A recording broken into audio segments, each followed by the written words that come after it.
ಇನ್ನು ರಾಯಚೂರು ಜಿಲ್ಲೆಯಲ್ಲೂ ಕೂಡ ಕಮರ್ಷಿಯಲ್ ಗ್ಯಾಸ್ ಸಿಲಿಂಡರ್ ಸಿಗದೆ ಜನ ಪರದಾಡ್ತಾ ಇರೋದು. ಹಾಸ್ಟೆಲ್ಗಳಿಗೂ ಕೂಡ ಗ್ಯಾಸ್ ಇಲ್ಲದೆ ಸಮಸ್ಯೆ ಸೃಷ್ಟಿಯಾಗಿದೆ. ಬಿಜಗನೇರ ಹಾಸ್ಟೆಲ್ನಲ್ಲಿ ಕಟ್ಟಿಗೆ ಬಳಸಿ ಅಡುಗೆ ತಯಾರಾಗ್ತಾ ಇದೆ. ಗ್ಯಾಸ್ ಬಿಟ್ಟು ಸೌದೆ ಒಲೆ ಬಳಸೋದಕ್ಕೆ ಮುಂದಾಗಿದ್ದಾರೆ ಹಾಸ್ಟೆಲ್ ಸಿಬ್ಬಂದಿ.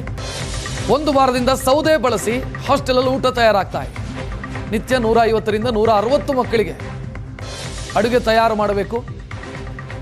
ಗ್ಯಾಸ್ ಇತ್ತು ಇಷ್ಟು ದಿನ, ಈಗ ಗ್ಯಾಸ್ ಇಲ್ಲ, ಒಂದು ವಾರದಿಂದ ಈ ರೀತಿ ಅಡುಗೆ ತಯಾರಾಗ್ತಾ ಇದೆ. ನೋಡ್ತಾ ಇದ್ದೀರಿ, ಮತ್ತೆ ಹಳೆ ಪದ್ಧತಿಗೆ ಮೊರೆ ಹೋಗಬೇಕಾದಂಥ ಸ್ಥಿತಿ. ಸಿಬ್ಬಂದಿ ಒದ್ದಾಡ್ತಾ ಇದ್ದಾರೆ. 150ರಿಂದ 170 ವಿದ್ಯಾರ್ಥಿಗಳಿದ್ದಾರೆ ಇಲ್ಲಿ ಹಾಸ್ಟೆಲಲ್ಲಿ. ಬೆಳಗ್ಗೆ ತಿಂಡಿ, ಮಧ್ಯಾಹ್ನ ಊಟ, ರಾತ್ರಿ ಊಟ, 3 ಹೊತ್ತು ಊಟ ತಯಾರಾಗಬೇಕು. ತಿಂಡಿ ತಿನಿಸುಗಳು ರೆಡಿ ಆಗಬೇಕು. ಇದ್ದಿದ್ರಲ್ಲಿ ಹೇಗೋ ಅಡ್ಜಸ್ಟ್ ಮಾಡ್ತಾ ಇದ್ದಾರೆ.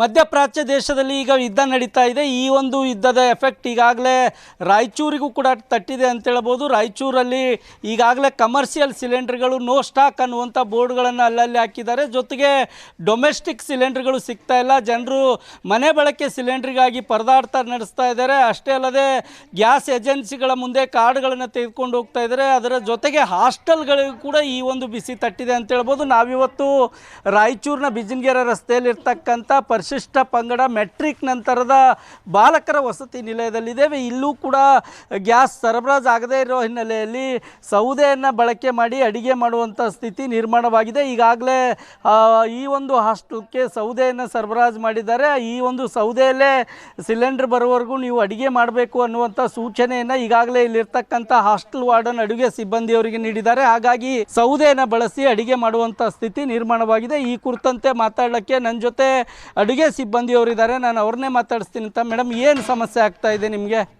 ಗ್ಯಾಸಿನ ಸಮಸ್ಯೆ ಐತೆ ಸರ್. ಸೌದೆ ಮೇಲೆ ಅಡುಗೆ ಮಾಡ್ಬೇಕು ಸರ್. ಅದಕ್ಕೆ ಸಮಸ್ಯೆ ಆಕತಿ ಸರ್. ನಮ್ಗೆ ಇಷ್ಟು ದಿನ ಗ್ಯಾಸಿನ ಮೇಲೆ ಮಾಡ್ತಿದ್ವಿ ಸರ್. ಇವಾಗ ಗ್ಯಾಸ್ ಬಂದಾಗೋದ್ರಿಂದ ಒಲೆ ಮೇಲೆ ಮಾಡ್ತೀವಿ ಸರ್. ಅದಕ್ಕೆ ಸ್ವಲ್ಪ ತ್ರಾಸಾಗ್ಯದ ಸರ್ ನಮ್ಗೆ. ಅಲ್ಲ, ಈಗ ನಿಮ್ಮ ವಾರ್ಡನ್ ಗಮನಕ್ಕೆ ಏನಾದರೂ ತಂದರೆ ಈ ಥರ ಗ್ಯಾಸ್ ಮೇಲೆ ಅಡುಗೆ ಮಾಡ್ತಾ ಇದ್ದೇವೆ, ಈಗ ನೋಡ್ರೆ ನೀವು ಸೌದೆಯಲ್ಲಿ ಅಡುಗೆ ಮಾಡಂದ್ರೆ ಹೇಗೆ ಮಾಡೋದು ಅಂತ ಏನಾದರೂ ಕೇಳಿದ್ರೆ ಏನು ಹೇಳ್ತಾರೆ? ಈಗ ಗ್ಯಾಸ್ ಇಲ್ಲಲ್ಲಮ್ಮ, ಮತ್ತೆ ಏನು ಮಾಡೋದು?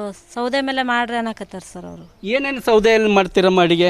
ಎಲ್ಲ ಮಾಡ್ತೀವಿ ಸರ್. ಅನ್ನ, ಕಾಳು, ಸಾಂಬಾರು ಎಲ್ಲ ಮಾಡಕತ್ತೀವಿ ಸರ್. ಅದ್ರ ಮೇಲೆ ರೊಟ್ಟಿ, ಚಪಾತಿ ಎಲ್ಲ ಮಾಡ್ತೀವಿ ಸರ್ ಸೌದೆ ಮೇಲೆ. ಈಗ ಇನ್ನೊಂದಮ್ಮ, ಈಗ ಸಿಲಿಂಡ್ರ್ ಏನಾದರೂ ಬರ್ತಾ ಇದೆಯಾ ಇಲ್ಲ ನಿಮ್ಮಲ್ಲಿಕ್ಕೆ? ಬಂದಿಲ್ಲ ಸರ್. ಒಂದು ವಾರ ಆಯ್ತು ಬಂದಿಲ್ಲ ಸರ್. ಬಂದಾಗ ಅಂತ ಹೇಳ್ಯಾರ ಸರ್, ಬಂದಿಲ್ಲ.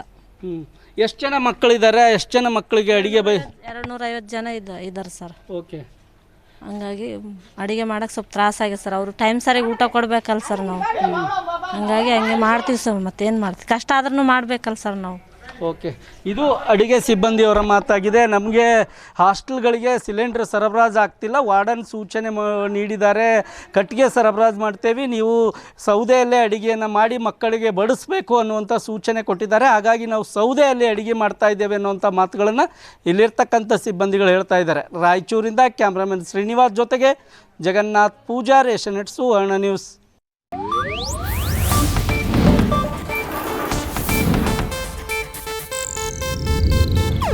ಇದು ಏಷ್ಯಾನೆಟ್ ನ್ಯೂಸ್ ನೆಟ್ವರ್ಕ್ ಪ್ರಸ್ತುತಿ.